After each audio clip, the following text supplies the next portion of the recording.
मेरे ख्वाबों में जो आए, आकर मुझे छिड़ जाए, उससे कहो कभी सामने तो आए। ला ला ला ला ला ला ला ला। हम्म शीशे के सामने खड़ी हुई रूही मेकअप करते हुए अपनी काली बहन कंचन को चिढ़ा रही थी। मानसूनी बूंदाबांदी शुरू हो चुकी थी। रूही दीदी अब थोड़ा साइड हो जाओ, मेरी भी बारी आने दो, मैं तो तैयार भी नहीं हुई। ओ हेलो चिंदी, देख तेरे काले रंग जैसे काले काले बादल आसमान में छाए हुए हैं। आहा, वैसे भी लड़के वाले मुझे देखने आ रहे हैं ना कि तुझको। तेरे काले रंग के साथ कोई शादी नहीं करेगा, क्योंकि लड़के सिर्फ सुंदर लड़कियों पर मरते हैं। तुम हर बार मेरे रंग का मजाक क्यों उड़ाती रहती हो? आखिर मैं तुम्हारी सगी बहन हूँ। शक्ल देखना अपनी आईने में, मेरी बहन किस एंगल से लगती हो? मैं गोरी हूं और तुम काली। तभी कमरे में कौशल्या दाखिल होती है। तुम दोनों बहनों में बनती क्यों नहीं? भगवान ना करे अगर दोनों एक ही ससुराल में चली गई तब कैसे जमेगी? मैं ऐसा होने नहीं दूंगी। ये काली कलूटी तो मुझे फूटी आग भी नहीं पसंद। मेरा बस चले तो मैं ऐसे खूंटे से बांध दूं। कहने को रूही कंचन बहने थी, लेकिन दोनों के बर्ताव में जमीन आसमान जितना अंतर था। रूही को अपने गोरे और सुंदर होने का बहुत घमंड था, जबकि कंचन रंग रूप में काली थी लेकिन उतनी ही साफ दिल भी। आखिर दोनों बहनों का नसीब उन्हें किस घर में लेकर जाएगा? फल मिठाई लड़की वालों के कपड़े सब कुछ रख लिया। श्याम बेटा जल्दी से सारा सामान गाड़ी में रखवा। सुहासिनी जी, अभी तो हम केवल लड़की देखने ही जा रहे हैं, इतना तामझाम किस लिए? फिर वैसे भी बारिश हो रही है कितनी। अजी बारिश का होना तो शुभ शगुन होता है ऐसे कामों में, और अगर लड़की पसंद आ गई तो हाथों हाथ रोका कर देंगे।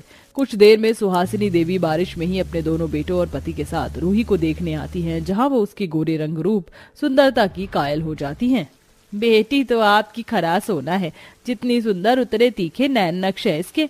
लेकिन मेरा बेटा भी कुछ कम नहीं, चिराग लेकर ढूंढने पर भी मेरे लड़के जैसा दामाद आपको नहीं मिलेगा। हमारी तरफ से रिश्ता पक्का समझिए। और बताइए कब ले जाएं अपनी बहू को हम अपने घर? जी बहन जी, बस कोई अच्छा सा मुहूर्त मिल जाए।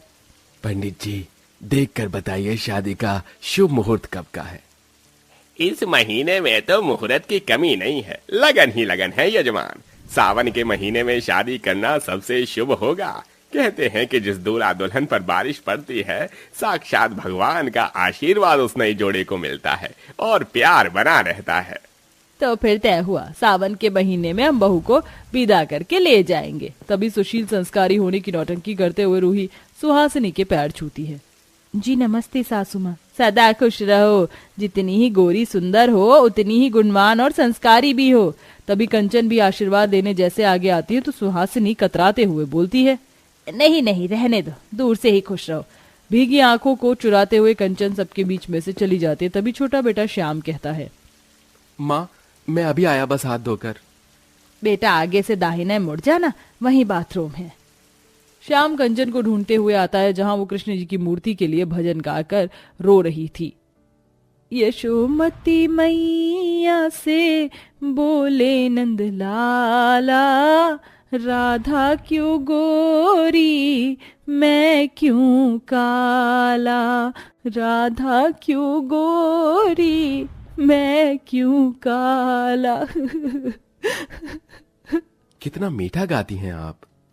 जी आप यहाँ कुछ चाहिए था क्या? आप रो रही हैं?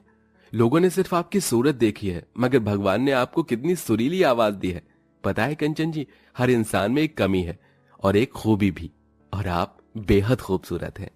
श्याम से अपनी तारीफ सुनकर कंचन को अच्छा सा लगता है। श्याम के दिल में भी प्यार सा जगने लगता है और कुछ ही दिनों की मुलाकात के बाद दोनों शादी का फैसला करते हैं। लेकिन सुहासिनी ऐतराज जताते हुए बोली, क्या कहा तूने श्याम?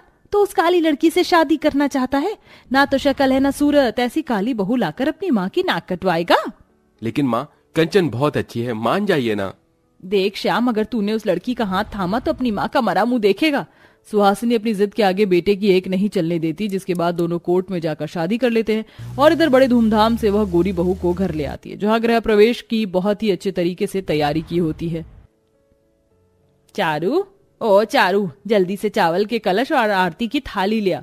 हाँ हाँ लाई माँ, ये लो। जहाँ द्वार पर खड़ी रूही पर ननद चारू गुलाब के फूल बरसाती है। आज तो मेरा मन गदगद है। मेरा बरसों का अरमान पूरा होने जा रहा है। अपने हाथों से अपनी गोरी बहू का गृह प्रवेश कराऊंगी। इतने में गले में माला डाले श्याम अपनी काली पत्नी कंचन के साथ आता है। उस टाइम बहुत ही तूफानी भयंकर बारिश हो रही थी। हम दोनों को अपना आशीर्वाद दो माँ। काली बहू को देखकर सास बौखला जाती है। तो आखिर तूने अपने मन की कर ही ली। मेरी मर्जी के खिलाफ जाकर इस काली बहू से ब्याह चलाया, मगर मैं इसे कभी स्वीकार नहीं करूंगी। सास अपनी काली बहू के सामने अपनी गोरी बहू का बहुत ही ठाठ से गृह प्रवेश करती है। आजा रूही बहू, इस कलश को अपने लक्ष्मी वाले पैर से गिराकर अंदर आ। जी सासू माँ। ये ले अपने हाथ के छाप दरवाजे पर लगा दे और इस आलते में से पैर डुबोकर अंदर आ जा। इससे सुख समृद्धि का वास होता है। गोरी बहू अपने पैर छापते हुए अंदर आती है, लेकिन काली बहू बरसात में ही बाहर खड़ी होती है। उसकी आंखों में आंसू थे जो सागर के जैसे बह रहे थे। सासू माँ, मैं भी तो इस घर की बहू हूँ, आप मेरा गृह प्रवेश नहीं कराएंगी? तू मेरी बहू नहीं है, बल्कि वो बला है जो मेरे घर को लग गई। चली जा यहाँ से। सुहासिनी अपनी काली बहू को बारिश में द्वार पर ही छोड़कर चली जाती है। कोई बात नहीं कंचन, मैं तुम्हारा गृह प्रवेश करता हूँ, अंदर आ जाओ। नहीं श्याम जी, ससुराल में बहू का गृह प्रवेश होता है सास के हाथ से ही होता है। जब तक मेरा गृह प्रवेश नहीं होगा मैं ससुराल की दहलीज को नहीं लांघूंगी। आप अंदर जाइए, आपको मेरी सौगंध है।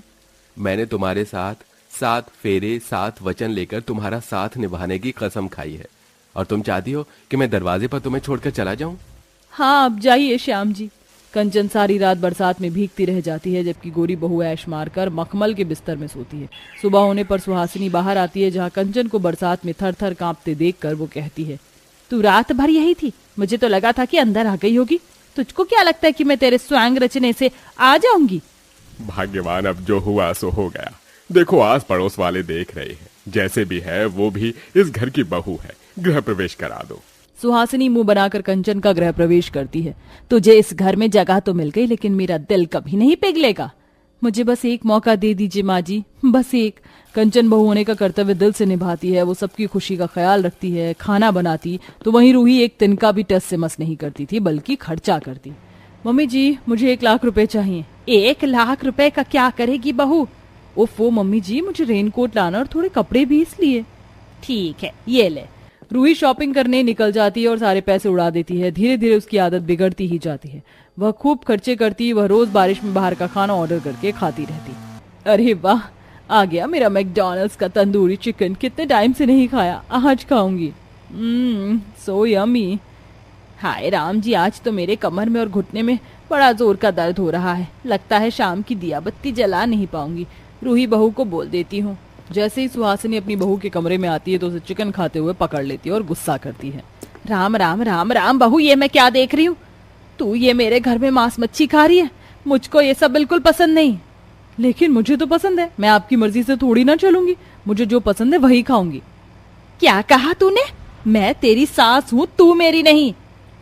आवाज नीचे मम्मी जी। मैं आपकी काली बहू नहीं जो आपकी गालियां खाऊं और ताने सुनूं। निकलिए यहाँ से। सारा का सारा मूड खराब कर दिया। घमंड में रूही अपनी सास को कमरे से धक्का मार कर निकाल देती है, जिससे बारिश के पानी में उसका पैर फिसल जाता है। लेकिन तभी कंचन आकर संभाल लेती है। माँ जी, आप ठीक तो हैं? दीदी, ये क्या तरीका है? ये हमारी सास है, इनका आदर करना हमारा धर्म है। अबे बस कर काली कलूटी, तेरे सीधेपन की वजह से इस घर में तेरी कूड़े जितनी इज्जत है।